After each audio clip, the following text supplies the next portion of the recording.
हाँ, तो हम लोग कल कवर किए थे टी टेस्ट, हाँ, different types of T testing, test, hypothesis testing क्या होती है, different types of graphs distributions, distributions, different types of distributions, basics of Bayesian theorem.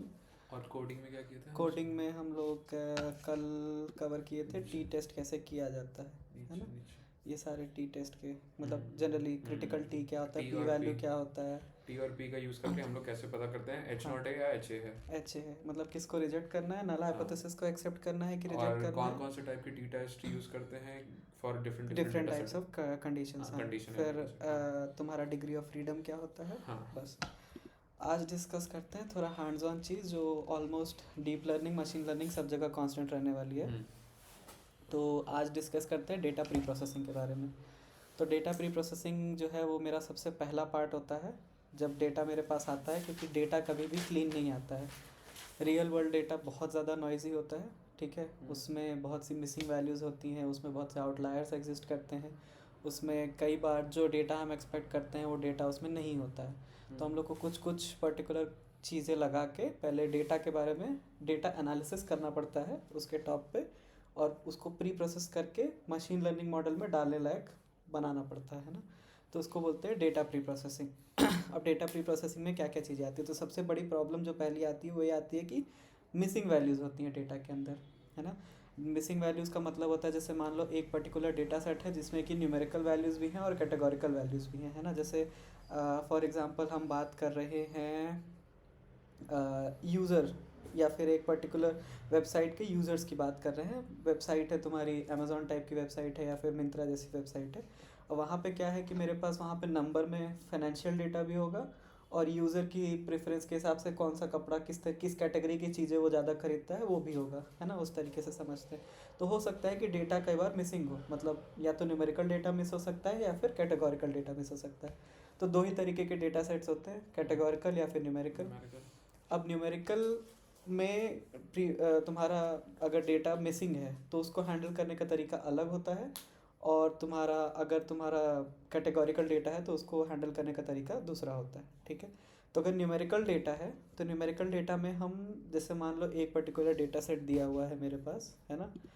तो एक पर्टिकुलर डेटा सेट दिया हुआ है which has let's suppose data frame which has 2 features, है ना। और इसमें एक जो है वो न्यूमेरिकल है और एक जो है वो कैटेगोरिकल है ना। अब न्यूमेरिकल के केस में हम लोग क्या क्या कर सकते हैं पहले ये समझते हैं, ठीक है। तो जो न्यूमेरिकल डेटा होता है उसमें क्या हो सकता है कि अगर कहीं कहीं पे डेटा मिसिंग है तो हम लोग किस तरीके से उसमें इम्प्यूटेशन कर सकते हैं सच दैट मिसिंग डेटा हट जाए, ठीक है। सबसे पहली चीज़ तो ये होती है कि अगर डेटा सेट बहुत ज़्यादा बड़ा है और उसमें मिसिंग वैल्यूज़ बहुत ज़्यादा कम है as compare to total data set का स्केल, तो हमको उनको नहीं तो उनको हम ड्रॉप भी कर सकते हैं, पूरा रो हटा सकते हो, पूरा रो ही हटा सकते हो जिसमें जिसमें कि नैन है ना। तो जनरली हम लोग वो कैसे करते हैं, अगर मान लो मेरे पास एक पांडास डॉट डेटा फ्रेम बन गया, पहले नमपाई इंपोर्ट कर लेते हैं, import NumPy as np, import pandas as pd, है ना। तो पांडास में ये ऑपरेशन बहुत इजी होता है। अरे बना लेते हैं एक np dot rand int random dot rand int. इसमें क्या है 1 से लेके 4 तक, अपर बाउंड 4 हो गया, लोअर बाउंड ये हो गया, और इसका शेप दे देते हैं 150, है ना। इसी तरीके से एक हम न्यूमेरिकल डेटा बना लेते हैं, तो ये हो गया मेरा कैटेगोरिकल डेटा और ये हो गया मेरा न्यूमेरिकल डेटा, है ना। तो यहाँ पे हम कर देते हैं रैंड एन, है ना। इसका भी शेप है 150। अब एक बार कैट एर डॉट शेप देख लेते हैं और एक बार नम एर डॉट शेप देख लेते हैं। दोनों का शेप है 150 कामा 150। अगर अब हम डेटा फ्रेम बनाना चाहें, है ना, यहाँ पे, तो इसको बनाने का तरीका होता है pd dot data frame and then यहाँ पे cat array comma num array. देखो तो जो फर्स्ट वाली कैटेगरी है वो मेरी कैटेगोरिकल है और जो दूसरी वाली है वो न्यूमेरिकल वैल्यूज़ हैं, ठीक है। इसमें 150 कैटेगरीज मतलब 150 टोटल नंबर ऑफ रिकॉर्ड्स हैं, ठीक है। तो अगर इसमें से हम नम अभी इसमें कोई नैन वैल्यू है नहीं, बट जनरली अगर हम हटाना चाहते हैं तो हम ड्रॉप ना कर सकते हैं, है ना। ड्रॉप ना से क्या होता है, इसमें हमको एक्सेस देना पड़ता है कि अगर हम एक्सेस 1 देंगे तो वो पूरी कॉलम उड़ा देगा, और अगर हम 0 देंगे तो वो रो पर्टिकुलर उड़ाता है, ठीक है। तो इसमें खैर कोई नैन वैल्यू नहीं है, तो वो सारी 150 की 150 रोज को रिटर्न कर देगा, ठीक है। अब मान लेते हैं अगर एक्सेस 0 दिया तो रो उठाएगा, रो और अगर 1 कर देंगे तो वो कॉलम, वो पूरा हाँ, कॉलम लेकिन है जिसमें नहीं, होगा, तो हाँ। अगर दोनों में होना चाहिए या किसी एक में भी होगा तो उड़ा देगा। जैसे 0 कैटेगोरिकल वाले में अगर मान लो कोई नैन वैल्यू है तो वो हाँ। पूरे कैटेगोरिकल कॉलम को ही उड़ा देगा। अच्छा, हाँ और अगर दोनों में हुआ तो दोनों में उड़ा देगा। हाँ समझ लो इस डेटा फ्रेम में इधर नैन होता, दोनों में नैन है तो दोनों को उड़ा देगा, मतलब एक कहीं भी दिख गया तो पूरा रो ही गया, पूरा कॉलम उड़ा देगा। ठीक है। और रो का क्या होता है कि अगर किसी भी एक पर्टिकुलर रो में कोई भी फीचर एक नैन है, कॉलम में, एक नहीं रो में, हाँ, एक्सिस 1 एक रो के किसी कॉलम में अगर हाँ, नैन दिख गया तो पूरा रो उड़ा देगा, पूरा रो उड़ा देगा। तो वो एक्सिस 0 पे होता है, कॉलम एक्सिस 1 पे होता है, ठीक है। अब इसमें क्या होता है ना कि हम इसमें सबसेट भी पास कर सकते हैं, ठीक है। तो इसमें हम सबसेट पास करके उसमें कॉलम का नाम दे सकते हैं, जैसे यहाँ पे 0 है ना। तो अगर हम 0 पास करेंगे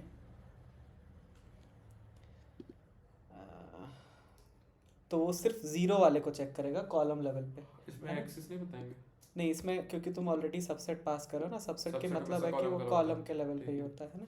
तो ये इसमें ड्रॉप ना कर सकते हैं। दूसरी चीज़ क्या है, अब हम ऐसे मेथड पे जाते हैं जहाँ पे कि हम मान लो डेटा सेट बहुत इंपॉर्टेंट है, हम सारे फीचर्स को लेना चाहते हैं, कोई भी नैन वैल्यू हो तो भी, तो हम क्या है, अब नैन वैल्यू की जगह हमें कुछ तो इम्प्यूट करना पड़ेगा, क्योंकि सारे मशीन लर्निंग एल्गोरिदम्स जो होते हैं वो नैन वैल्यूज हैंडल नहीं कर पाते हैं, ना ही डीप लर्निंग ना ही मशीन लर्निंग। मशीन लर्निंग में कुछ स्पेसिफिक केसेस होते हैं, जैसे कि XD boost model. XD boost model एक अकेला ऐसा मॉडल होता है जो नैन वैल्यूज़ को भी हैंडल कर सकता है, ठीक है। बाकी सारे मॉडल्स जो है वो नैन वैल्यू को हैंडल नहीं कर पाते हैं। तो अब समझते हैं उस केस में क्या करेंगे। तो उस केस में हम फिल ना को कॉल करते हैं, जैसे यहाँ ड्रॉप ना था, यहाँ पे फिल ना है, ठीक है।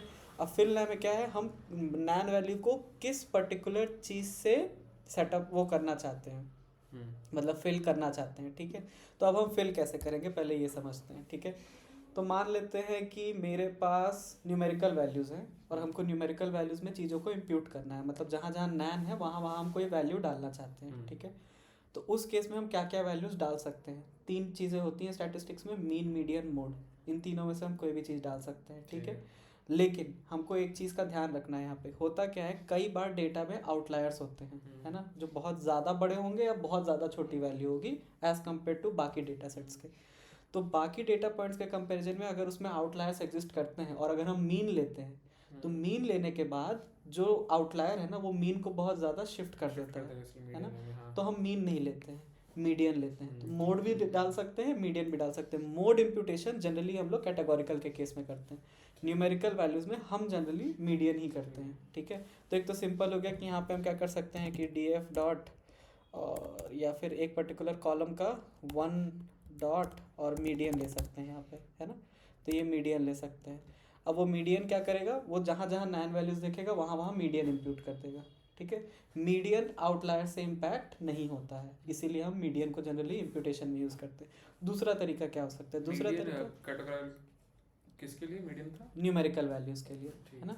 अब दूसरी चीज़ क्या है कि एक चीज़ हम और कर सकते हैं कि हम जहाँ जहाँ पे भी फीचर्स मिसिंग हैं, है ना, उनको हम टेस्ट सेट बना सकते हैं, और जहाँ जहाँ वैल्यूज़ दी हुई हैं उनको हम ट्रेनिंग सेट बना सकते हैं, और हम एक मॉक मॉडल ट्रेन करके ट्रेनिंग को फिल कर सकते हैं, टेस्टिंग को फिल कर सकते हैं, ठीक है। एक तरीका ये भी होता है। तो इसमें बट उसमें मॉडल कितना अच्छा परफॉर्म करता है उस पर भी डिपेंडेंस आती है ना। तो क्योंकि तुमको एक्चुअल में उस टेस्ट वाली वैल्यू की पता है नहीं, तो ग्राउंड मतलब तुम्हारे पास कोई मेट्रिक नहीं है जानने का कि तुम्हारा मॉडल कितना अच्छा परफॉर्म किया है वहाँ पे, ठीक है। तो ये 2 तरीके होते हैं मेजर जो हम वहाँ पे करते हैं। कैटेगोरिकल के केस में क्या होता है, कैटेगोरिकल के केस में हम यहाँ पे वापस आ जाते हैं। कैटेगोरिकल के केस में हम या तो फ्रीक्वेंसी के हिसाब से करते हैं चीज़ों को,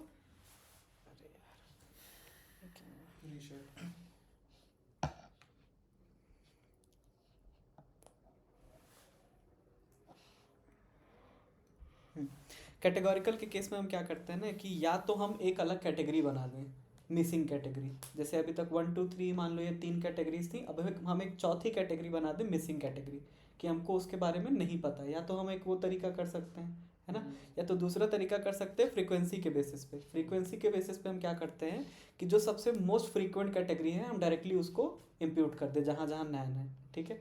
बट ये मेथड थोड़ा फ्लॉड होता है। तो इस केस में हम क्या कर सकते हैं ना कि हम बाकी कॉलम्स के स्टैटिस्टिक्स के बेस पे डिसाइड कर सकते हैं कि ये वाली वैल्यू जनरली किस में लाई करेगी। या हम एक चीज़ कर सकते हैं, कैटेगोरिकल वैल्यूज भी तो एक तरीके के लेबल ही हैं, है ना। तो हम के नियरेस्ट नेबर यूज़ कर सकते हैं। के नियरेस्ट नेबर से बाकी फीचर्स पे ट्रेन करके और हम यहाँ पे कैटेगरीज को प्रेडिक्ट कर सकते हैं कि नियरेस्ट नेबर जो है उसके वो किस कैटेगरी को बिलोंग करे। मोस्ट प्रॉब्ली ये जो डेटा होगा वो भी के हिसाब से इसी को बिलोंग करेगा, है ना। तो ये दो चीज़ें होती हैं। तो वही वो होता है, वो पार्ट होता है प्रेडिक्टिव एनालिसिस का। प्रेडिक्टिव एनालिसिस में क्या होता है, अगर न्यूमेरिकल वैल्यू हो तो हम रिग्रेशन कर लेंगे, रिग्रेशन से नैन वैल्यूज़ को भर देंगे, और अगर कैटेगोरिकल वैल्यू है तो KNN का यूज़ कर लेंगे, है ना। अब जानते हैं आउटलायर्स के बारे में। तो आउटलायर में क्या होता है, जैसे अगर हम यहाँ पे इंपोर्ट सीबॉर्न एज SNS, है ना। अब आउटलायर्स को देखने का सबसे अच्छा तरीका होता है बॉक्स प्लॉट, ठीक है। तो उसमें हम क्या कर सकते हैं कि data is equals to DF कर सकते हैं और कॉलम जो है वो हम कर सकते हैं 1, है ना। तो अब ये बॉक्स प्लॉट बनाएगा उसका, ठीक है। तो यहाँ पे हमको क्या दिख रहा है कि मोस्ट ऑफ द वैल्यू -2 से लेके सम अपर वैल्यू 2 के ऊपर तक लाया करिए, लेकिन ये मीडियन यहाँ पे है जो 0 है ना। मीन मीडियन दोनों 0 है, और तुम्हारा मोस्ट ऑफ द डेटा जो है वो -1 से 1 के बीच में लाया कर रहा है, हमको ये चीज़ दिख रही है, ठीक है। लेकिन कुछ ऐसे डेटा पॉइंट्स हैं जो कि इस पर्टिकुलर चीज़ के बाहर लाया कर रहे हैं, मतलब कि यहाँ पे। तो ये जो पॉइंट होता है जनरली ये हमारे आउटलायर्स होते हैं। एक पॉइंट यहाँ भी है, अगर ध्यान से देखो ये मेरा आउटलायर है। बॉक्स प्लॉट बहुत अच्छा तरीका होता है आउटलायर को पहचानने का। या तो बॉक्स प्लॉट, नहीं तो स्कैटर प्लॉट। स्कैटर प्लॉट में भी सारी चीज़ें एक तरफ रहेंगी और आउटलायर्स जो होंगे वो कहीं दूर तुम्हारे लाया कर रहे होंगे, ठीक है। आउटलायर्स अगर जहाँ पे भी दिए होते हैं वहाँ पे तुम्हारे कुछ पर्टिकुलर एल्गोरिदम्स अच्छा काम नहीं करते, ठीक है। उन केस में तुमको आउटलायर्स को किसी तरीके से हैंडल करना ही पड़ेगा। तो आउटलायर्स तुम्हारा सबसे अच्छा तरीका होता है बॉक्स प्लॉट से जानने का। बॉक्स प्लॉट या फिर तुम्हारा वॉयलेंट प्लॉट जो भी तुम बनाना था, तो वॉयलेंट प्लॉट भी बनता है।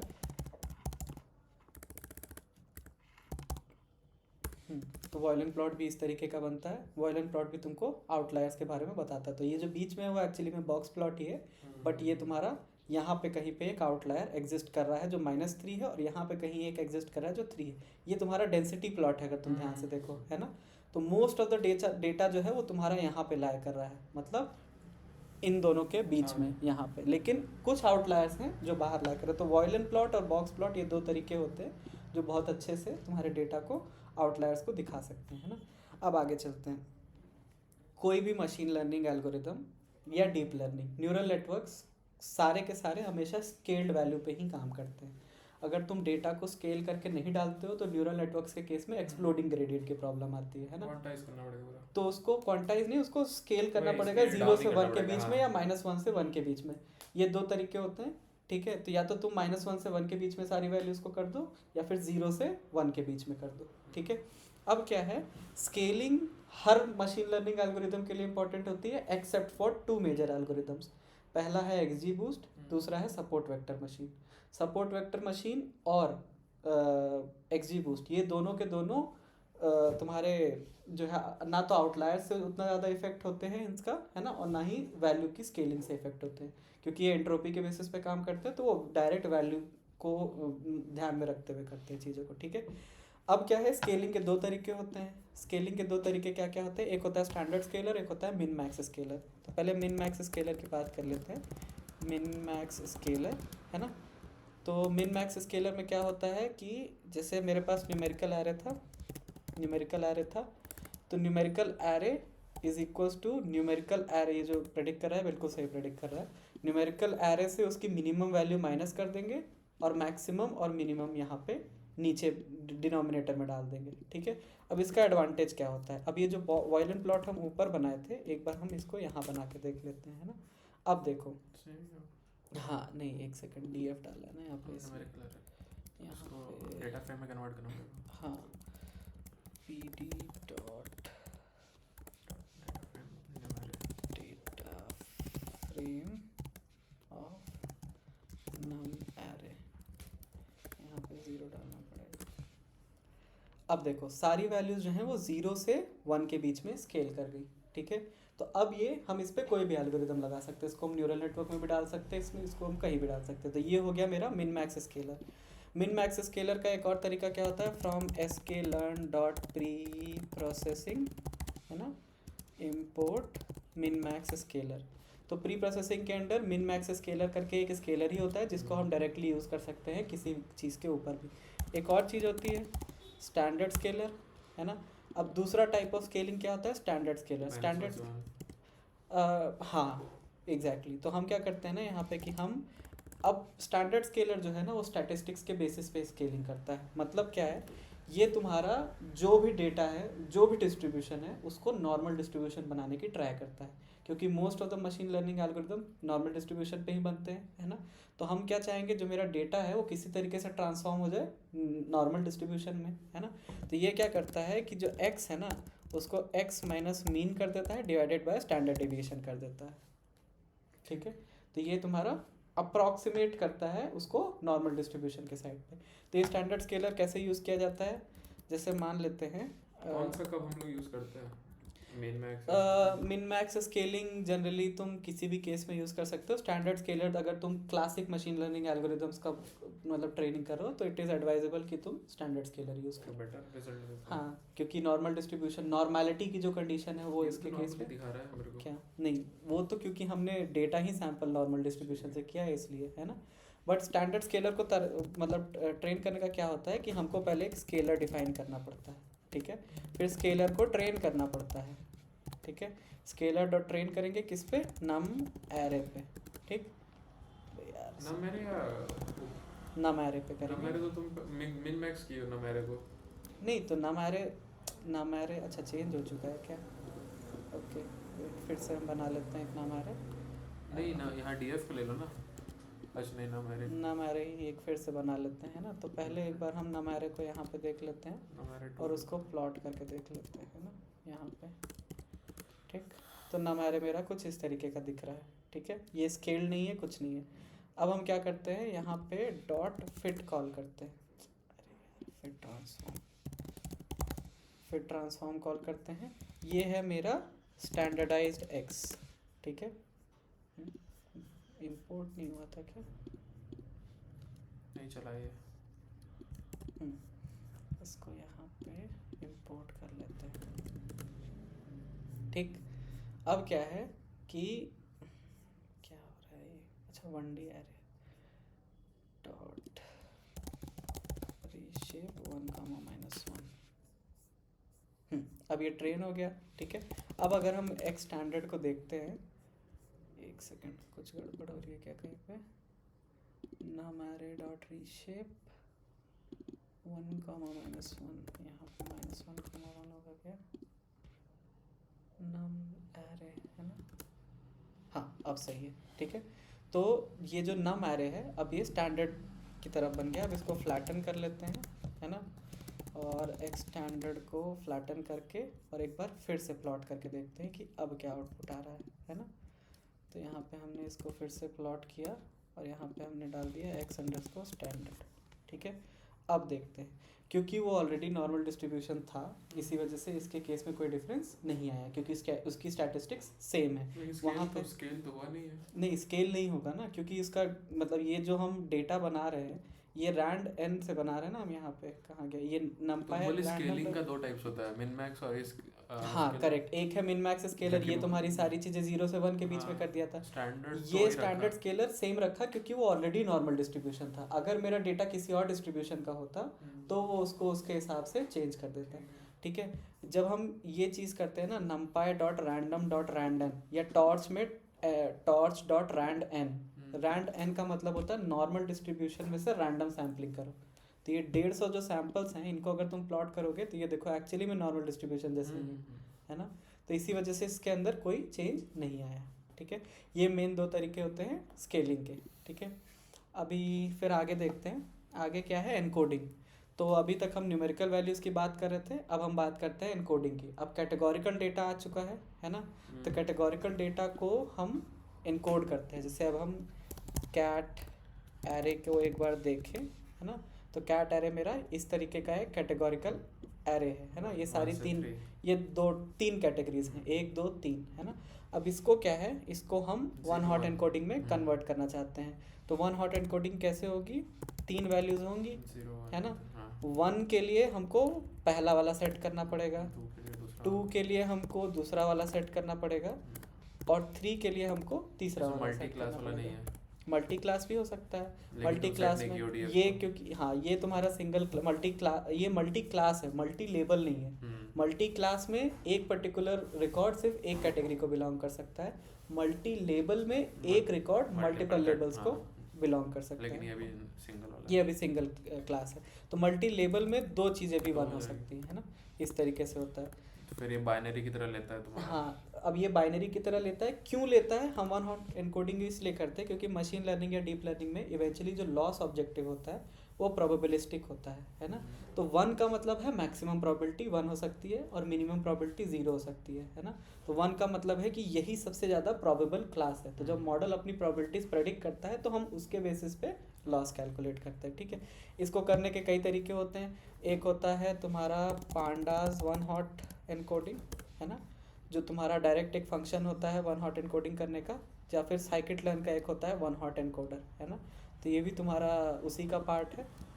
From sklearn.preprocessing import one hot encoder, ठीक है।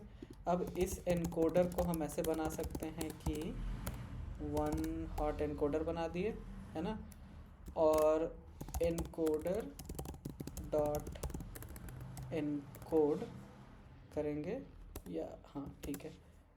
तो ये तुम्हारा स्पार्स रोज बना देगा, ठीक है। अब देखो पहले एक चीज़ समझते हैं। एक होता है इसमें से कोई भी चीज़ हम ले सकते हैं। जैसे ये x बना देते हैं इसको, है ना। तो इसको अगर हम x ऑफ 0 देखते हैं तो वो अभी एक स्पार्स एरे है, ठीक है। बट इसको अगर हम कन्वर्ट करना चाहें np डॉट एरे में या nd एरे में, है ना, तो ये कन्वर्ट हो सकता है इस तरीके से। करेंटली 64, अच्छा ओ सॉरी डायमेंशन ज़्यादा है इसमें। कैसे, ओ वेट, इसका एक बार शेप देखते हैं। इसका शेप अगर हम देखें तो ये सारी कैटेगरीज 1 2 3 4 के फॉर्मेट में है ना। कुछ एक सेकेंड, एनकोडर डॉट फिर ट्रांसफॉर्म करते हैं हम और उसको डॉट टू एरे कर देते हैं। अच्छा यहीं पे हम डायरेक्टली डॉट टू एरे कर सकते हैं ना, यहाँ पे डॉट टू एरे कर देते हैं, है ना।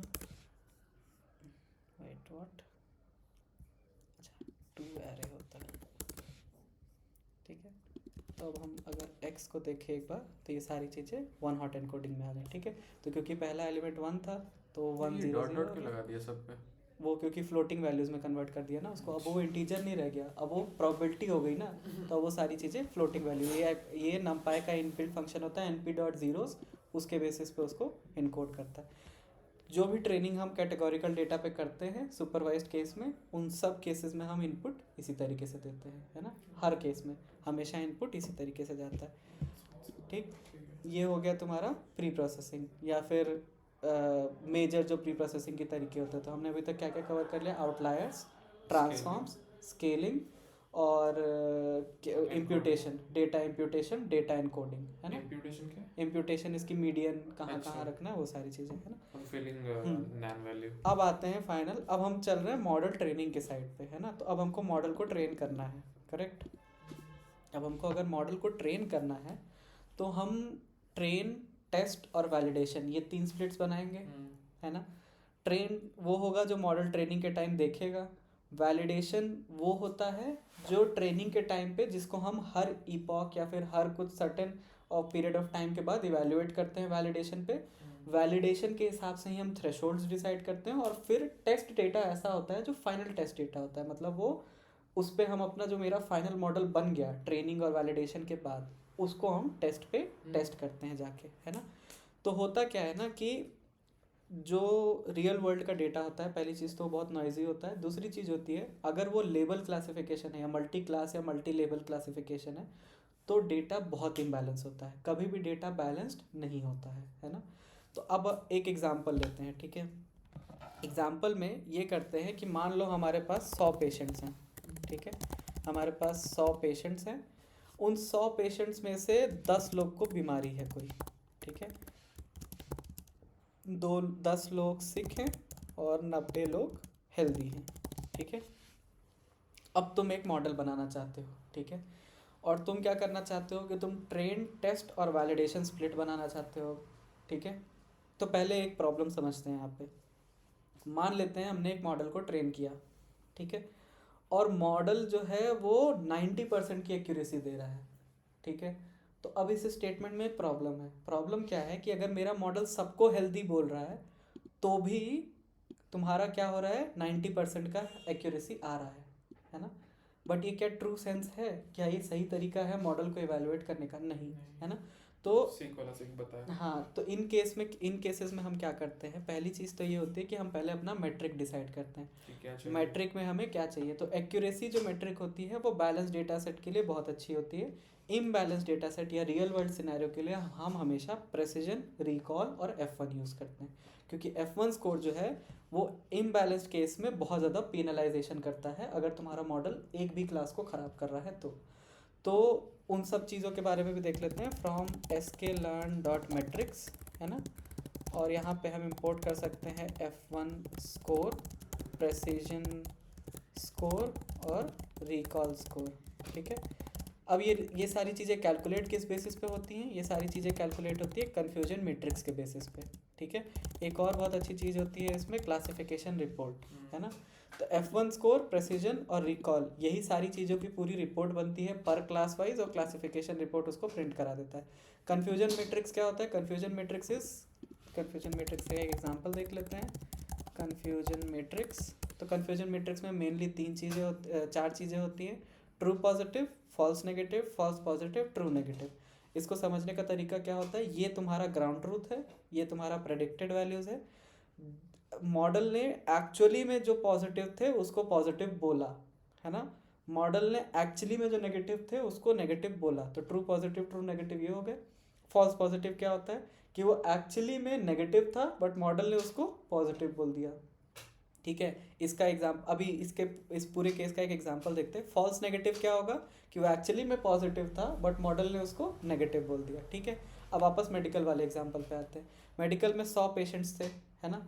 तो ट्रू पॉजिटिव केसेस वो होंगे जहाँ पे कि उस पर्टिकुलर बंदे को एक्चुअली में कोई बीमारी थी और मॉडल ने भी बीमारी प्रेडिक्ट की, है ना।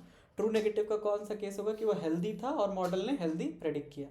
फॉल्स नेगेटिव का कौन सा, सही है ना। हेल्दी का मतलब है कि उसको कोई बीमारी नहीं है, मतलब जीरो, तो जीरो, ठीक है। फॉल्स नेगेटिव का केस क्या है, फॉल्स नेगेटिव का मतलब है कि उस पर्टिकुलर बंदे को एक्चुअली में बीमारी थी लेकिन मॉडल ने उसको हेल्दी बोला, और ये उसका ऑपोजिट हो जाएगा कि बंदे को कोई बीमारी नहीं थी लेकिन मॉडल ने उसको बीमार बोल दिया, ठीक है। तो अब इसके बारे में देखते हैं। हाँ, तो देखो यहाँ पे सारे फॉर्मूलेज एक्चुअली में दिए हुए हैं। प्रेसिजन होता है true positive divided by true positive plus false positive, ठीक है। ये तुम्हारा बताता है कि भाई पॉजिटिव जितने तुमने प्रेडिक्ट किए हैं उसमें से एक्चुअल कितने पॉजिटिव थे, है ना। जितने तुम मॉडल ने पॉजिटिव प्रेडिक्ट किए उसमें से एक्चुअल कितने पॉजिटिव थे। और रिकॉल क्या बताता है, रिकॉल उसका जस्ट उल्टा बताता है, true positive divided by true positive plus false negatives. वो बताता है कि तुमने जितने प्रेडिक्ट किए पॉजिटिव उसमें से एक्चुअल में कितने पॉजिटिव थे लेकिन तुमने पॉजिटिव नहीं बोले, समझ गए। जैसे रिकॉल तुमको ये बताएगा कि true positive divided by true positive plus false negatives, ठीक है। ट्रू पॉजिटिव का काउंट ऊपर, नीचे true positive plus false negatives, ठीक है।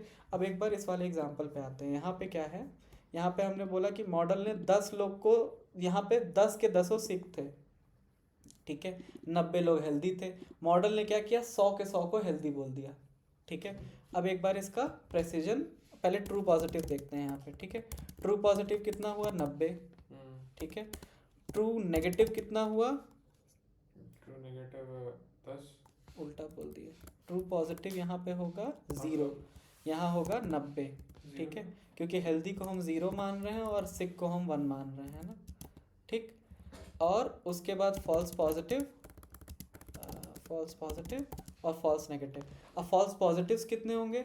फॉल्स पॉजिटिव्स होंगे यहाँ पे 0, फॉल्स नेगेटिव्स कितने होंगे यहाँ पे 10, ठीक है। अब हम यहाँ पे प्रेसिजन रिकॉल निकालते हैं। प्रेसिजन का फॉर्मूला क्या था? Precision is TP/TF। देखो ये आ गया ना। अब एक बार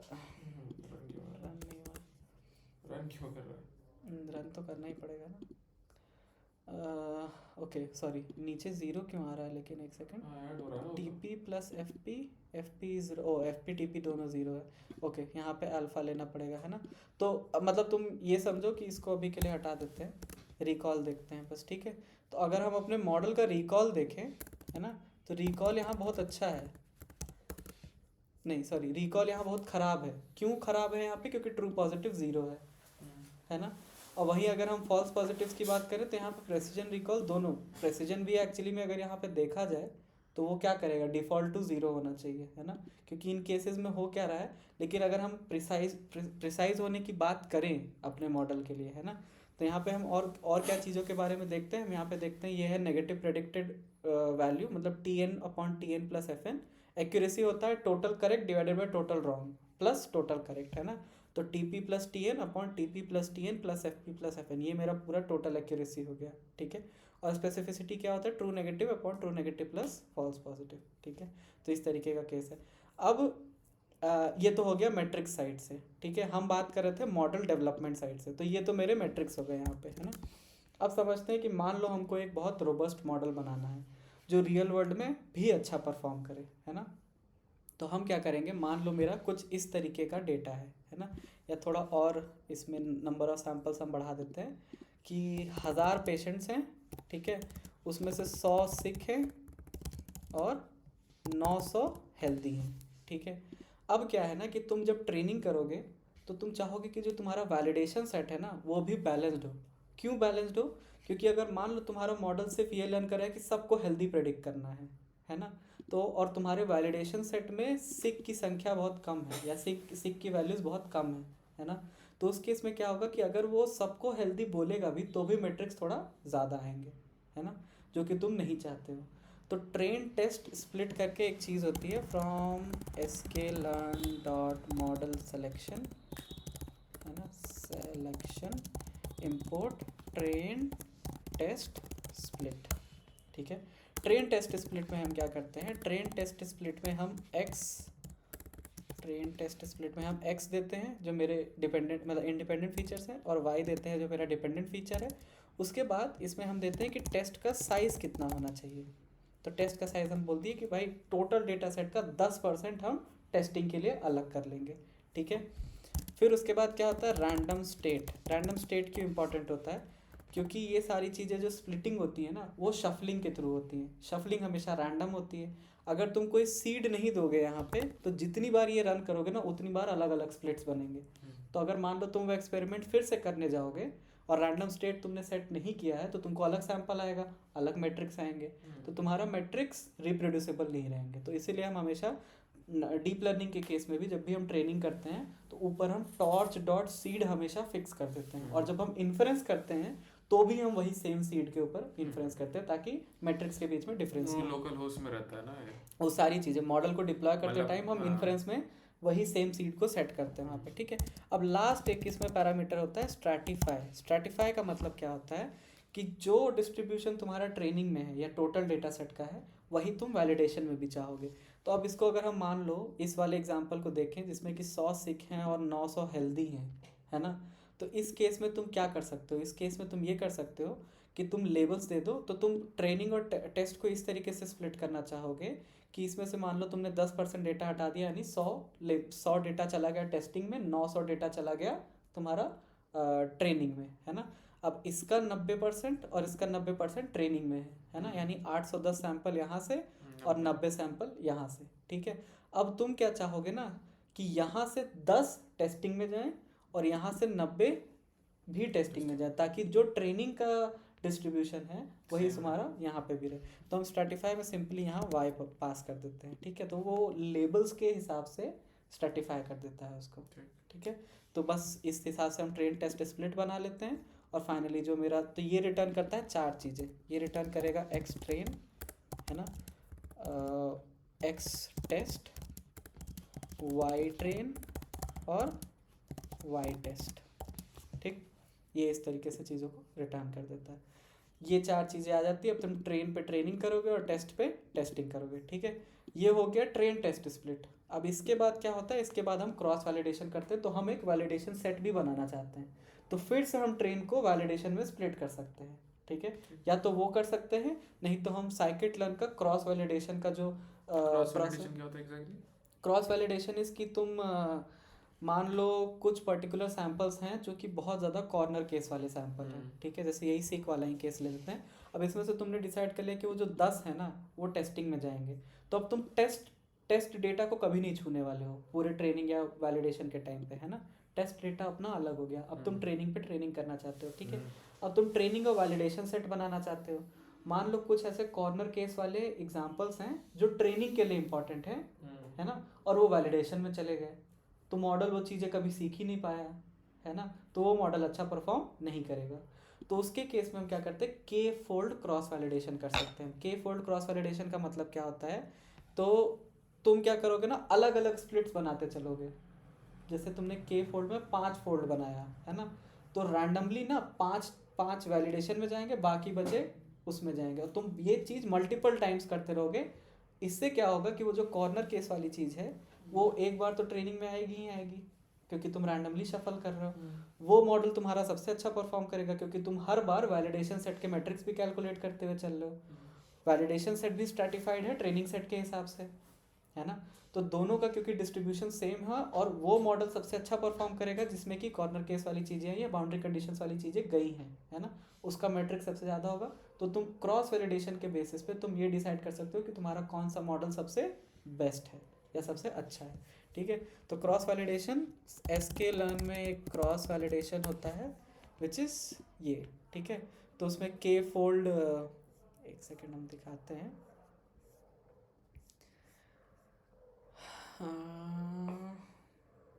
हाँ देखो, तो इसने क्या किया है, यहाँ पे क्रॉस वैल स्कोर निकाला है। ठीक है, उसमें इसने क्या किया है कि ये जो क्लासीफायर तुमने बनाया है उसको पास कर दिया CLF, एक्स पास कर दिया, वाई पास कर दिया, और क्रॉस वैलिडेशन कितना दिया है, 5 टाइम्स, है ना। तो 5 बार शफलिंग करेगा इधर उधर और हर बार स्कोर निकालेगा। अब देखो पहली बार में 96 स्कोर आया था, लेकिन अगली बार में कितना आया, 1, है ना, फिर 96 और लास्ट बार में 1 आया। तो तुम कौन सा मॉडल चूज़ करोगे, तुम यही वाला मॉडल चूज़ करना चाहोगे ना, क्योंकि तुमको पता है कि ये मॉडल टेस्ट डेटा पे ज़्यादा अच्छा परफॉर्म करेगा। ये मॉडल जब तुम प्रोडक्शन में डालोगे तो ये ज़्यादा अच्छे से परफॉर्म करेगा, है ना। तो क्रॉस वैलिडेशन की कई चीज़, मतलब cross validation cross well score इसमें डायरेक्टली होता है। मॉडल सिलेक्शन से तुम डायरेक्टली क्रॉस वैल स्कोर को इम्पोर्ट कर सकते हो। ठीक, अब आते हैं हाँ, क्रॉस वैलिडेशन की एक और चीज़। क्रॉस वैलिडेशन तुम जैसे मॉडल्स के अंदर मल्टीपल पैरामीटर्स होते हैं, है ना, मल्टीपल पैरामीटर्स होते हैं। तो होता क्या है ना कि इसमें होता है एसके लर्न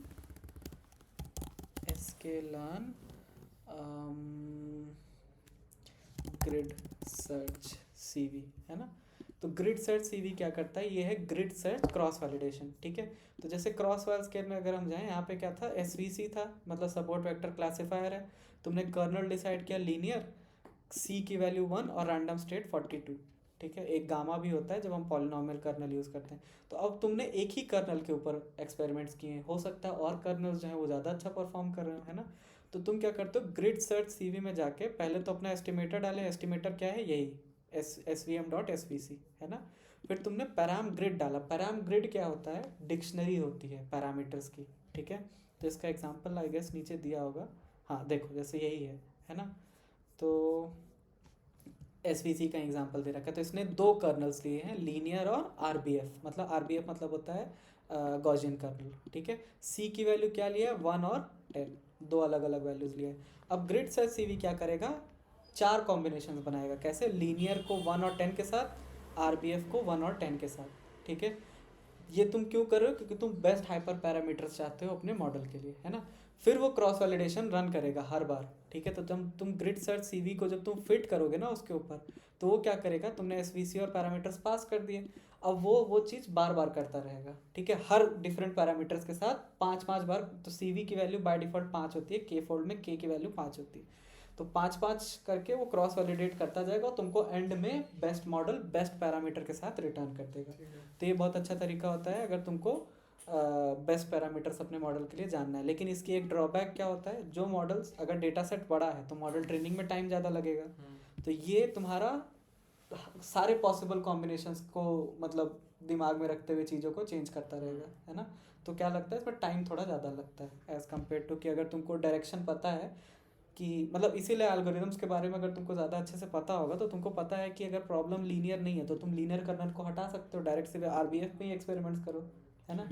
तुम एक मॉक मॉडल बना लो, कॉस्ट की वैल्यू 1 रख के, सी की वैल्यू 1 रख के, और उसके बाद देख लो कि तुमको हार्ड मार्जिन और रखना है, फिर उसको शॉर्ट मार्जिन में कन्वर्ट करना, तो सी की वैल्यू उस हिसाब से स्केल करते जाओ। तो ग्रिड सर्च सीवी तुम्हारा, अगर तुम डायरेक्शनल वे में करोगे तो ग्रिड सर्च सीवी बहुत अच्छी चीज़ होती है ना। अब आते हैं एक्सप्लोरेटरी डेटा एनालिसिस पे, है ना।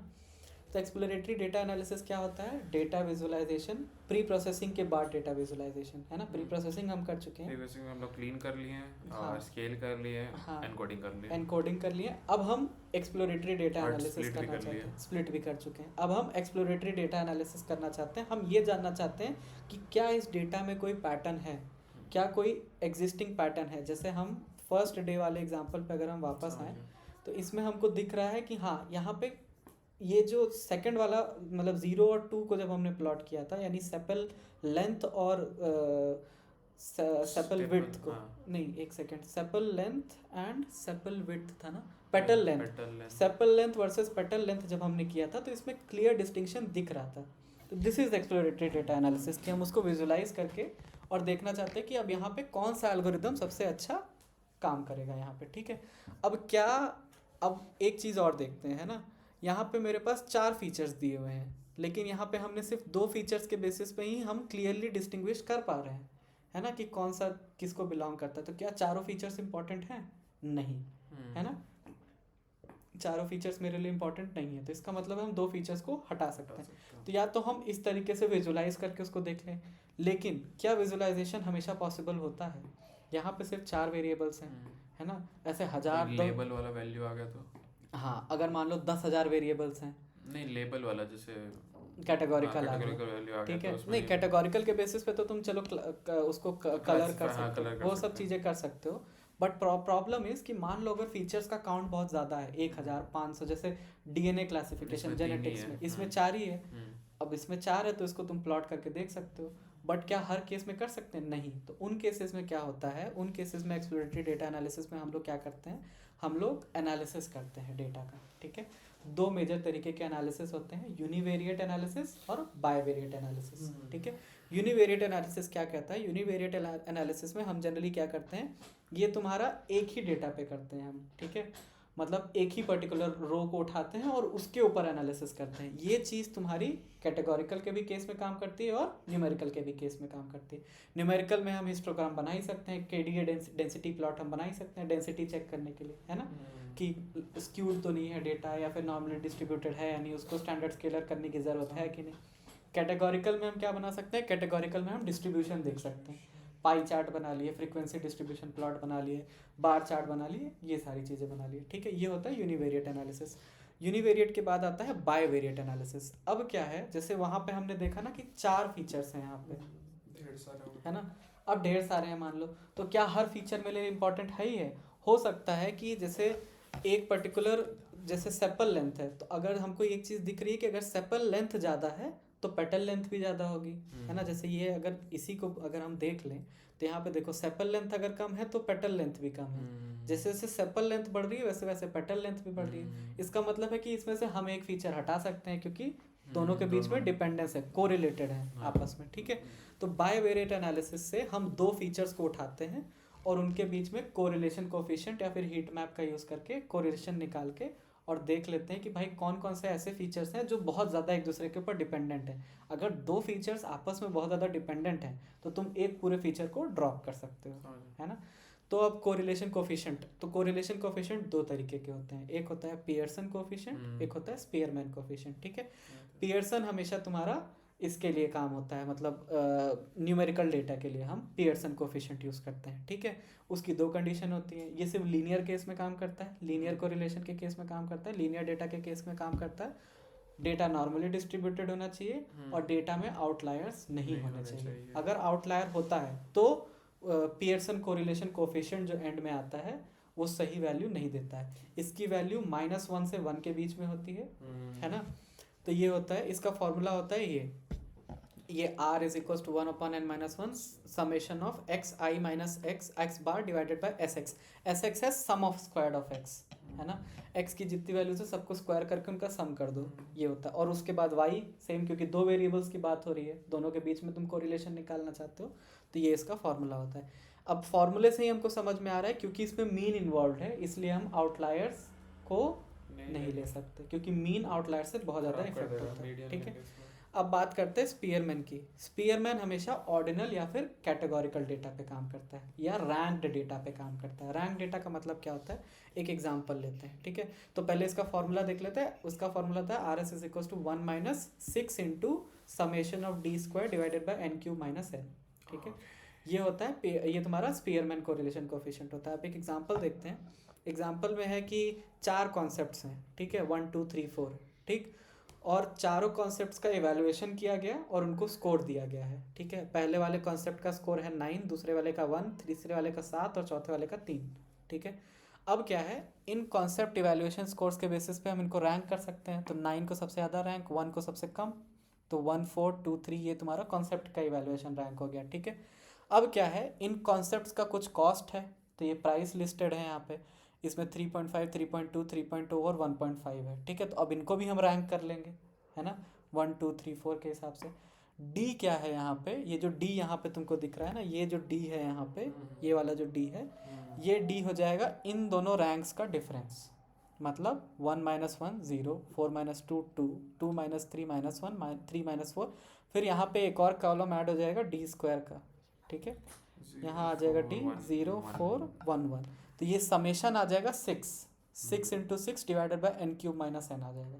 तो ये कुछ वैल्यू आ जाएगी जो तुमको बताएगी कि भाई ये डेटा आपस में कोरिलेटेड है कि नहीं है। तो ये कैटेगोरिकल के केस में होता है ना। अब आते हैं बाकी चीज़ें हम क्या कर सकते हैं, है ना। बाकी चीज़ें अगर दो तुम्हारे बायोवेरिएट एनालिसिस ही चल रहा है अभी भी, अगर दो फीचर्स हैं उनके बीच में तुमको एनालिसिस करना है तो तुम क्या क्या कर सकते हो। वेरिएंस एनालिसिस कर सकते हो। वेरिएंस एनालिसिस मतलब दोनों डेटा का वेरिएंस निकाल लो, कंपेयर कर लो कि भाई कौन सा वेरिएंस ज़्यादा है, कौन सा वेरिएंस कम है। डिस्क्रिमिनेंट एनालिसिस कर सकते हो। डिस्क्रिमिनेंट एनालिसिस मल्टीपल टाइप के होते हैं, linear discriminant analysis, quadratic discriminant analysis, ऐसे। तो वो अभी आगे चलेंगे, वो एक एल्गोरिदम होता है चीज़ों को क्लासीफाई करने के लिए, है ना, बेस्ड ऑन सर्टेन फीचर्स। और क्या कर सकते हैं बायोवेरिएट एनालिसिस में, हम ये जान सकते हैं, प्रिंसिपल कंपोनेंट एनालिसिस कर सकते हैं। मतलब कुछ फीचर्स इंपॉर्टेंट नहीं है तो प्रिंसिपल कंपोनेंट एनालिसिस लगा के हम फीचर्स का काउंट कम कर सकते हैं, है ना। फिर क्लस्टर एनालिसिस कर सकते हैं, डेटा को प्लॉट करके देख सकते हैं कि भाई क्लस्टर किस तरीके से पूरे में हम लोग को हटाना है चीज़ों को, फीचर्स को कम करना है, मतलब ठीक है। हाँ, और redundancy analysis is also same. हाँ, कौन सा कैटेगोरिकल, कौन सा न्यूमेरिकल के लिए कौन सा मेथड है। बस रिडंडेंसी एनालिसिस भी इसी तरीके का नहीं रहेगा जिसमें बस। हाँ, तो कोरिलेशन हीट मैप भी तुम समझ ही गए, वही सेम चीज़ है। अब आता है डेटा लीकेज को डिटेक्ट करना, ठीक है। ट्रेन और टेस्ट डेटा है, ठीक है। तुम्हारा डेटा तुमने ट्रेनिंग के ऊपर ट्रेन किया और टेस्टिंग पे तुम्हारा मॉडल बहुत अच्छा परफॉर्म करा, लेकिन जैसे ही तुमने उसको प्रोडक्शन में डाला मॉडल बहुत ख़राब परफॉर्म करने लगा। तो इसका मतलब है कि तुम्हारा जो टेस्ट डेटा है उसमें कहीं ना कहीं डेटा का लीकेज हुआ है। मतलब तुमने ट्रेन भी सेम डेटा पे कर दिया और टेस्टिंग भी सेम डेटा पे कर दिया। इसका एक प्राइम एग्जांपल होता है मेडिकल डेटा। मेडिकल डेटा में अगर तुम पेशेंट के बारे में डेटा लेते हो ना, तो एक पेशेंट के मल्टीपल टेस्ट होते हैं over a period of time, है ना। तुमको जो स्प्लिट करना होता है वो हमेशा पेशेंट के बेसिस पे करना होता है, रिकॉर्ड के लेवल पे नहीं। ऐसा भी हो सकता है कि उसका 4 रिकॉर्ड होगा, उसमें से 3 रिकॉर्ड ट्रेनिंग में आकर और 1 रिकॉर्ड टेस्ट में चला गया। तो ये क्या है, ये कंटेमिनेशन हो गया, ठीक है। एक दूसरे जुड़े होंगे सब हाँ, रिकॉर्ड। जैसे आज के टाइम पे सबसे बड़ा प्रॉब्लम क्या है, जो एलएलएम्स आज के टाइम पे आते हैं पब्लिक में, पब्लिक लीडर बोर्ड्स पे जो एलएलएम्स आते हैं उनकी परफॉर्मेंस बहुत अच्छी होती है ना, क्योंकि वो पूरे इंटरनेट पे ट्रेंड है। अब जो जिस डेटा पे उनको इवेलुएट करना है वो भी तो इंटरनेट पे पड़ा ही हुआ है ना, तो उनकी ऑब्वियसली परफॉर्मेंस बहुत ज़्यादा अच्छी आ रही है। गेस कर ही लेते हैं वो लोग। एग्जैक्टली तो ये होता है डेटा कंटामिनेशन, ठीक है। और इसको रोकने का कोई तरीका नहीं है, एलएलएम्स के केस में एटलीस्ट कोई रोकने का तरीका नहीं है, क्योंकि इंटरनेट पे तो ट्रेन हो ही रहा है। लेकिन एटलीस्ट हम क्रूड लेवल पे जब मशीन लर्निंग के मॉडल्स बनाते हैं या डीप लर्निंग के मॉडल्स बनाते हैं तो इस बात का हम ध्यान रखते हैं, ठीक है। इनको पहचानने का सबसे अच्छा तरीका होता है अनरियलिस्टिक हाई मेट्रिक्स। अगर तुम्हारा बहुत अच्छा मेट्रिक आ रहा है टेस्ट में तो सबसे पहले देखो कि भाई कोई लीकेज तो नहीं है, अगर नहीं है तो बहुत अच्छी बात है। लीकेज कैसे फाइंड करोगे फिर? हो सकता है ना, वही हाई मैट्रिक्स से निकाल लिया, अब कैसे अब तुम डिसाइड, अब तुम देख सकते हो किन कोई ऐसे रिकॉर्ड्स हैं क्या जिसपे कि कुछ ज़्यादा ही प्रोबेबिलिटी से वो जो है बोल रहा है कि नहीं ये है, और फिर उसको मैप कर लो कि भाई ये तो ट्रेनिंग में भी एग्जिस्ट कर रहा है, तो वहाँ से तुम डेटा लीकेज को बता सकते हो। दूसरी चीज़ क्या होती है, फिर क्या करोगे, वो हटा दोगे टेस्ट? हाँ, उसको टेस्ट से हटाना पड़ेगा ना हमको, या तो ट्रेन से हटाओ या तो टेस्ट से हटाओ, उसको कंटामिनेशन नहीं होना चाहिए डेटा का, ठीक है। दूसरा क्या हो सकता है कि भाई रिपीट हो जाए डेटा, एक बार जो ट्रेन हो गया फिर हटाना, फिर से ट्रेन करो, फिर से ट्रेन करो, क्योंकि आइडियल सिचुएशन में तो तुमको उसको प्रोडक्शन में डालना है ना, एंड गोल है कि तुम्हारा उसको प्रोडक्शन में डालना है। फिर क्या है, दूसरा डिफरेंस क्या आ सकता है कि ट्रेन और टेस्ट के बीच में मैट्रिक्स में ह्यूज डिफरेंस आ रहा है ना, कि मतलब ट्रेनिंग में उतना अच्छा नहीं कर रहा था बट टेस्टिंग में बहुत ज़्यादा अच्छा कर रहा है, या वाइस वर्सा ऐसे करके, ठीक है। क्रॉस वैलिडेशन के केस में इनकन्सिस्टेंसी आ रही है बहुत ज़्यादा, जैसे वो वाला केस देखे ना 0.96 और 1 वाला, हो सकता है कि ऐसा समझो कि कुछ केसेस में बहुत कम मैट्रिक्स आ रहे हैं और कुछ केसेस में बहुत ज़्यादा मैट्रिक आ रहे हैं, है ना, तो ये भी हो सकता है। लास्ट में क्या होता है कि सडन प्रोडक्शन ड्रॉप, जैसे ही तुम प्रोडक्शन में मॉडल डाले मॉडल बहुत ख़राब करने लगा, ठीक है, एकदम गिर गया मतलब उसका मैट्रिक, ठीक है। तो सबसे बड़ी जो इतने दिन में मैंने बहुत मॉडल ट्रेन किए हैं, ठीक है, एक चीज़ जो हम सीखे हैं वो ये है कि तुम्हारा ट्रेनिंग पैराडाइम, तुम्हारे हाइपर पैरामीटर्स, तुम्हारा मॉडल, ये सब कुछ फिक्स करना बहुत आसान होता है, डेटा फिक्स करना सबसे बड़ी प्रॉब्लम होती है ना। तो अगर तुम्हारा मॉडल अच्छा परफॉर्म नहीं कर रहा है तो रैदर देन मॉडल के हाइपर पैरामीटर्स को ट्यून करना, सबसे पहली चीज़ जो तुमको रिफ्लेक्ट करनी चाहिए वो है कि डेटा सही है कि नहीं। जैसे पिछले जब मतलब वो माइक्रोसॉफ्ट में जब हम लोग ट्रेनिंग कर रहे थे तो जो लेबल्स थे, जो इमेजेस थी वो रिपोर्ट के उस पर नहीं थी, मतलब ऊपर नीचे हो गई थी सारी, 2-2 3-3 इंडेक्स आगे शिफ्ट हो गई थी। अब हम ट्रेनिंग करते थे तो लॉस घटता था क्योंकि मॉडल एवरेज चीज़ें सीख रहा था, तो सबको नॉर्मल प्रेडिक्ट कर रहा था, ठीक है, जबकि ऐसा होना नहीं चाहिए। क्यों हो रहा था? क्योंकि इमेजेस और टेक्स्ट जो है वो मिसमैच थे। तो हमेशा प्रॉब्लम डेटा के साइड से ही होती है, ठीक है, डेटा के साइड से करना तो बहुत मुश्किल है, कौन सा हाँ, तो नहीं, हम यही कह रहे हैं, अगर तुम्हारा मॉडल का ट्रेनिंग अच्छा नहीं हुआ, टेस्टिंग पे अच्छा परफॉर्मेंस नहीं दे रहा है, सबसे पहली चीज़ ये मत देखो कि तुम्हारा मॉडल ख़राब है, सबसे पहली चीज़ ये देखनी चाहिए कि तुम्हारे डेटा के साइड से तो कोई प्रॉब्लम नहीं है, तुम्हारे डेटा लोडर में तो कोई प्रॉब्लम नहीं है, सबसे पहली चीज़ ये देखनी चाहिए, ठीक है।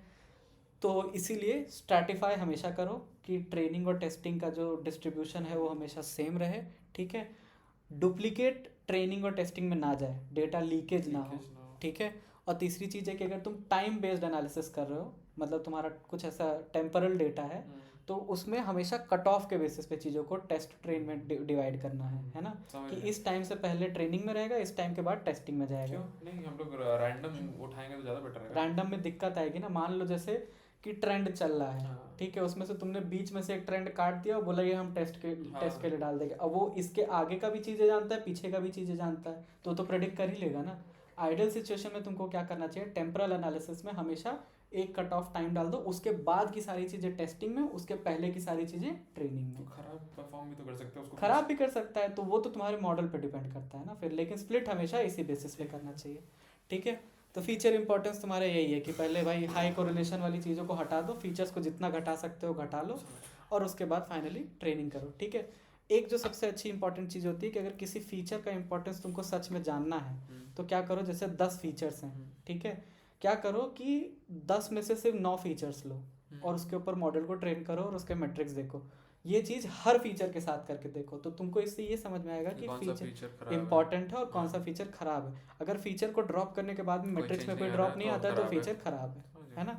तो ये सारी चीज़ें तुम मशीन लर्निंग के केस में कर सकते हो, डीप लर्निंग के केस में टाइम टेकिंग बहुत ज़्यादा होती है, तो इसलिए डीप लर्निंग के केसेस में हम ये प्रूनिंग वाली चीज़ ट्रेनिंग में नहीं कर सकते, फीचर साइड पे नहीं कर सकते हैं, ट्रेनिंग के बाद नेटवर्क को हम प्रून कर सकते हैं, मतलब उसमें से जो जो न्यूरॉन्स या नोड्स जो लेस इफेक्टिव हैं उनको हम धीरे धीरे प्रून कर सकते हैं, हटा सकते हैं, ठीक है। अब आते हैं फाइनल प्रिंसिपल कंपोनेंट एनालिसिस पे। प्रिंसिपल कंपोनेंट एनालिसिस पढ़े थे ना, ड्रॉप वो क्या बोलते हैं, क्या करना है, कम करने फीचर, वाला। हाँ फीचर के काउंट को कम करना है, ठीक है। तो प्रिंसिपल कंपोनेंट एनालिसिस, इसका शॉर्ट डिस्कशन रखते हैं कि प्रिंसिपल कंपोनेंट एनालिसिस होता क्या है और क्यों यूज़ करते हैं, ठीक है। प्रिंसिपल कंपोनेंट एनालिसिस तुम्हारा डायमेंशनैलिटी रिडक्शन का तरीका होता है, ठीक है। डायमेंशनैलिटी रिडक्शन में अगर लीनियर सब स्पेस पे, तो उस दिन हम लोग बात कर रहे थे ना, जैसे कि ये पूरी, ये जो तुम्हारा है ये सब स्पेस है ना। तो अगर डेटा तुम्हारे इसी सब स्पेस पे लाई कर रहा है, मतलब लीनियर वे में प्लेन पे लाई कर रहा है, तो इस पे लीनियर ट्रांसफॉर्मेशंस कर सकते हैं। तो इसका मतलब है हाँ, लेकिन अगर इसको फोल्ड कर दें, मैनीफोल्ड बना दें, तो पीसीए इसके लिए नहीं होता है, इसके लिए हम यू मैप यूज़ करते हैं, ठीक है। अब समझते हैं पीसीए होता क्या है। तो पीसीए का मेजर चीज़ क्या होता है कि भाई हम दो डेटा, मतलब एक बड़ा सा डायमेंशन का डेटा दिया हुआ है डी डायमेंशन का, उसको हम रिड्यूस करना चाहते हैं पी डायमेंशन में, जहाँ पी जो है वो डी से बहुत छोटा है, ठीक है। अब बात करते हैं इसका ऑब्जेक्टिव क्या है। ऑब्जेक्टिव ये है कि हम मैक्सिमम स्प्रेड को कवर करना चाहते हैं। स्प्रेड पहली क्लास में हमने डिस्कस किया था, वेरिएंस तुम्हारा स्प्रेड को डिफाइन करता है। तो तुम मैक्सिमम वेरिएंस कैप्चर करना चाहते हो, कीपिंग इन माइंड कि तुम सारे फीचर्स नहीं यूज़ कर रहे हो, तुम रिड्यूस्ड फीचर सेट यूज़ कर रहे हो, है ना। तो अगर मान लो उसमें 1000 डायमेंशंस थे, तो तुम शुरू नहीं, मतलब उसमें से 100 ऐसे फीचर्स लेना चाहते हो जिससे कि तुम्हारा मैक्सिमम स्प्रेड या मैक्सिमम वेरिएंस कैप्चर हो जाए। तो ऑब्जेक्टिव फंक्शन क्लियर हो गया यहाँ पे, ठीक है। ऑब्जेक्टिव फंक्शन क्या क्लियर हो गया कि तुमको वेरिएंस मैक्सिमाइज करना है, ठीक है, लेस फीचर्स में, ठीक है। तो अब ये जो होता है ना, तो यहाँ पे समझते हैं, ठीक है। जैसे ये वाला एग्जांपल देखते हैं, इसमें जो ब्लू डॉट्स हैं वो तुम्हारा डेटा का स्प्रेड है, ठीक है। अब तो पहली चीज़ ये कि जो इसमें लाइन बनती है ना, जो कंपोनेंट हम निकालते हैं वो उसको फर्स्ट प्रिंसिपल कंपोनेंट बोलते हैं। जो सबसे ज़्यादा वेरिएंस वाला जो कंपोनेंट होता है उसको हम फर्स्ट प्रिंसिपल कंपोनेंट बोलते हैं। उसके बाद second principal component, third, fourth, so on and so fourth. तो फर्स्ट वाले का जो वेरिएंस एक्सप्लेनेशन होगा वो बाकी के कंपैरिजन में सबसे ज़्यादा होगा, ठीक है। दूसरे वाले का उससे कम, तीसरे वाले का उससे कम, और से कम होता जाएगा, ठीक है। तो अब यहाँ पे समझते हैं, ठीक है। तो ये जो प्रिंसिपल कंपोनेंट होता है इसको हम लोग जनरली यू से डिनोट करते हैं, ठीक है। तो प्रिंसिपल कंपोनेंट 1 या PC1 U1 होगा, फिर U2 होगा, ठीक है। अब हम क्या चाहते हैं कि जो प्रिंसिपल कंपोनेंट 1 है इसको हम फाइंड करें, ठीक है। इसको हमको फाइंड करना है सच दैट कि इसके अराउंड जो वेरिएंस होगा वो मैक्सिमम होगा, ठीक है। तो मेरा ऑब्जेक्टिव फंक्शन क्लियर होगा कि हमको मैक्सिमाइज करना है किस फंक्शन को, variance of U1 transpose X को, ठीक है। गिवन दैट कि हमको U1 अननोन है, U1 जो है वो अननोन है, ठीक है। अब क्या है कि अब हमको मैक्सिमाइज करना है, इसका मतलब कहीं ना कहीं डिफरेंशिएशन आने वाला है ना, क्योंकि f' को 0 करना पड़ेगा। तो थर्ड क्लास में हमने लैग्रैंजियन पढ़ा था, फर्स्ट या सेकंड में, है ना। तो लैग्रैंजियन ऑफ अ फंक्शन, तो लैग्रैंजियन ऑफ अ फंक्शन, अब इस फंक्शन का हमको लैग्रैंजियन लिखना है, लेकिन यहाँ पे कोई कंडीशन तो दी नहीं हुई है। लैग्रैंजियन में होता है ना कि लैग्रैंजियन में हम fx होता है तो gx एक सच दैट कोई कंडीशन होती है, तो ये जो gx होता है वो जनरली कंस्ट्रेंट होता है ना। तो इस पर कोई कंस्ट्रेंट तो है नहीं अभी, तो इसके ऊपर हम कंस्ट्रेंट डालेंगे। कंस्ट्रेंट क्या डालेंगे कि जो U1 है ना, जो प्रिंसिपल कंपोनेंट है वो ऑर्थोनॉर्मल है, मतलब कि उसका लेंथ जो है वो 1 है, ठीक है। अब क्या है, इसको हमको मैक्सिमाइज करना है, तो इस प्रॉब्लम को हम किस तरीके से लिख सकते हैं, variance of U1 transpose is equal to, हाँ एक चीज़ समझते हैं, कोवेरियंस मैट्रिक्स होता है ना। कोवेरियंस मैट्रिक्स क्या होता है, वेरिएंस बताता है, ठीक है। मैट्रिक्स के एलिमेंट्स के बीच का वेरिएंस बताता है, ठीक है। तो हम वेरिएंस को ही मैक्सिमाइज करना चाह रहे हैं ना, तो इसलिए variance of U1 transpose X जो है वो U1 ट्रांसपोज S U1 बन जाएगा, ठीक है। ये स्केलर वैल्यू होगी क्योंकि ये वेरिएंस को डिफाइन कर रही है, ठीक है। U1 का डायमेंशन है 1 क्रॉस D, यहाँ पे D क्रॉस 1, यहाँ पे D क्रॉस D, ठीक है। तो फाइनल जो आंसर आएगा वो 1 क्रॉस 1 होगा, एक स्केलर वैल्यू आएगी, ठीक है। हमको मैक्सिमाइज करना है U1 transpose U1 such that U1 transpose U1 is equal to 1। ये है ऑर्थोनॉर्मल वेक्टर की कंडीशन, है ना। अब इसका हम लैग्रैंजियन लिखेंगे, L of U1 lambda, lambda में एक पैरामीटर इंट्रोड्यूस कर देंगे, तो ये मेरा fx है और ये मेरा gx है, ठीक है। फिर इसका डिफरेंशिएशन कर देंगे, ठीक है। अब ये क्वाड्रेटिक इक्वेशन है, ये x है ये x है तो 2x² हो गया, ये x है ये x है ये भी x² हो गया, तो यहाँ आ जाएगा 2su1 माइनस 2 लैम्डा u1, ठीक है। 2 हट जाएगा, su1 is equal to lambda times u1 आ जाएगा, ठीक है। s मैट्रिक्स है, u1 वेक्टर है, u1 वेक्टर है, लेकिन ये जो लैम्डा है ये एक स्केलर है, ठीक है। ये सिर्फ उस, तो ये जो फॉर्म है ना कि matrix into vector is equals to scalar into scalar into vector, ये सिर्फ और सिर्फ आइगन वैल्यूज के केस में आ सकता है, ठीक है। तो हमने आइगन डिकम्पोजिशन किया था, तो अब वही चीज़ हम करने वाले हैं, ठीक है। इसीलिए हमको ये समझ में आ गया कि इसका जो सोल्यूशन होने वाला है वो आइगन डिकम्पोजिशन से ही होने वाला है। तो पीसीए हम कैसे करते हैं, सबसे पहले हम क्या करते हैं, हमको एक एक्स वेक्टर दिया है, ठीक है। एक्स वेक्टर आ गया, एक्स को हमने सेंटर कर दिया, सेंटर मतलब मीन से माइनस करके नॉर्मलाइज कर दिया, मतलब उसको एक्स में से उसका मीन माइनस कर दिया डिवाइडेड बाय स्टैंडर्ड डेविएशन, ठीक है। तो वो बन गया एक्स टिल्डा, ठीक है। अब हम क्या करेंगे, वहाँ पे हमने देखा था ना कोवेरियंस ऑफ मैट्रिक्स एस, तो अब हमको कोवेरियंस ऑफ मैट्रिक्स चाहिए, तो हमने एक्स टिल्डा का कोवेरियंस मैट्रिक्स निकाल लिया जो है X of C. X of C क्या होता है, X transpose into X divided by n-1, ठीक है। ये हो गया कोवेरियंस मैट्रिक्स।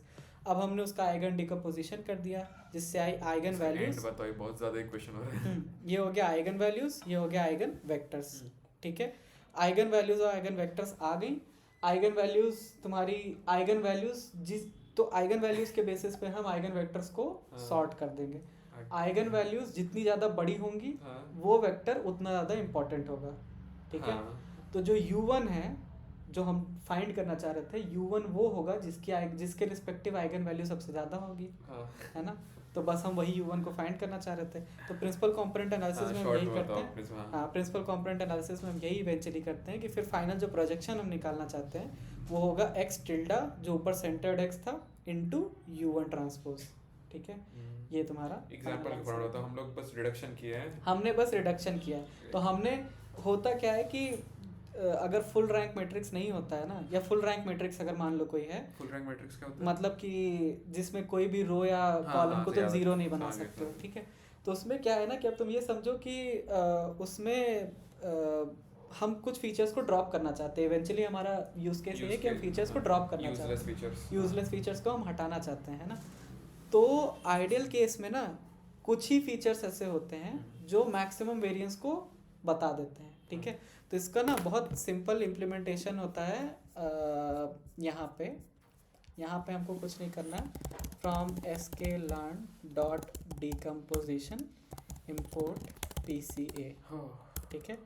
यहाँ पे हम PCA डिफाइन कर देंगे विच इज़ PCA। अब हम डिफाइन करते हैं कि टोटल कंपोनेंट्स हमको कितने चाहिए, मतलब स्केल 1000 में से हमको कितने इंपॉर्टेंट फीचर्स चाहिए। तो n कंपोनेंट्स हमने डिफाइन कर दिया, जैसे मान लो हमने डिफाइन कर दिया 1000 में से सिर्फ 100 फीचर्स, ठीक है। 100 बनाया, फिर PCA डॉट फिट करेंगे, ठीक है, फिर ट्रांसफॉर्म करेंगे, यहाँ पे हम एक्सट्रेन डाल देंगे, ठीक है। अब जो मेरा एक्सट्रेन होगा ना उसका डायमेंशन घट जाएगा, ठीक है। इसी तरीके से हमको टेस्ट को भी तो कुछ नहीं चला, नहीं ऊपर, हाँ सॉरी ऊपर वाला फिर, नहीं चला, हाँ फिर एक्स टेस्ट को भी तो हमको ट्रांसफॉर्म करना ही पड़ेगा ना, तो यहाँ पे हम लिख देंगे ट्रांसफॉर्म, और एक्स टेस्ट को भी ट्रांसफॉर्म कर देंगे, तो एक्स टेस्ट के भी फीचर्स कम हो जाएंगे। अब डेटा पाइपलाइन की तरफ से बात करते हैं। जब तुम PCA लगा के मॉडल ट्रेन कर रहे हो, है ना, तो इसका मतलब है कि ये जो PCA है वो तुम्हारा part of the pre processing pipeline है। डेटा तो पूरे रोज के साथ आएगा या पूरे कॉलम्स के साथ आएगा, तो तुमको क्या करना पड़ेगा, अपनी पाइपलाइन में जब तुम मॉडल डिप्लॉय करोगे, PCA का जो ये जो तुम PCA को यहाँ फिट करो ना, ये जो PCA का एलिमेंट बनेगा इसको भी वहाँ डिप्लॉय करना पड़ेगा। बिना PCA के जो मॉडल ट्रेन करते हैं वो कैसा होता है, जो खुद से हम लोग देखते हैं ग्राफ से या प्लॉट से, वो सब चीजें वो बहुत अच्छा होता है, लेकिन 1000 फीचर्स को तुम विजुअलाइज नहीं कर सकते हो तो ना। PCA खुद ही इंटरनली वो सब कुछ कर देता है और तुम्हारा नया एक्सट्रेन और नया एग्जैक्टली रिड्यूस करके बता देता है, उस पे ट्रेन फीचर सेट पे ट्रेन कर सकते हो, ठीक है। PCA जनरली हम लोग लीनियर ट्रांसफॉर्मेशंस के लिए ही यूज करते हैं, मैनीफोल्ड पे काम नहीं करता है, ठीक है। 3 लाइन का इतना क्वेश्चन बाप रे। तो ये पाइथन का इम्प्लीमेंटेशन इज इजियर, बट उसका जो पीछे का मैथ्स है वो थोड़ा सा कॉम्प्लिकेटेड है, ठीक है। और क्या बचा आज? तो हाँ आज का सारा खत्म। अब हम लोग कल क्या डिस्कस करेंगे, कल हम लोग मॉडल्स पे आ जाएंगे, linear regression, logistic regression, support vector machine,